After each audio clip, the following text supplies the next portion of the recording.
අපි හැමෝටම හිරවෙලා වගේ දැනුන්න අවස්ථා තියෙනවා.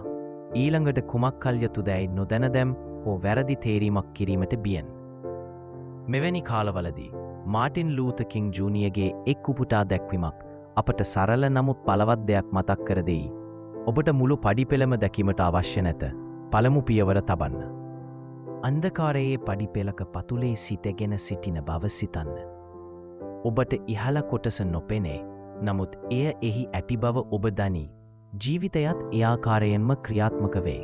අපට බොහෝ විට ඉදිරි මාර්ගය නොපෙනේ. නමුත් ප්‍රගතිය සිදුවන්නේ එක් පියවරකින් එක් පියවරකිනි. පළමු පියවර අවිනිශ්චිත බවක් දැනෙනට පුළුවන්. නමුත් එය වඩාත්ම වැදගත් වන්නේ එය අවස්ථිති බව බිඳ දමා ගම්‍යතාව ගොඩනගන බැවිනි. බොහෝ අය ඉදිරියට යාමට පෙර පුර්ණ සැලසීමක් එනතුරු බලා සිටිත්ති. එය ව්‍යාපෘතියක් ආරම්භ කිරීම, වෘත්තීන් වෙනස් කිරීම හෝ සිහිනක් හඹායාම වේවා. නමුත් පැහැදිලිකම සඳහා බලා සිටීම බොහෝ විට අක්‍රියතාවයට හේතුවේ. එම පළමු පියවර තැබීමෙන් පැහැදිලි බවත් ඇතිවේ. සෑම පියවරක්ම ඊළඟ පියවර හෙළි කරයි. අප ගමන් කරන විට ගමන් පැහැදිලි වේ.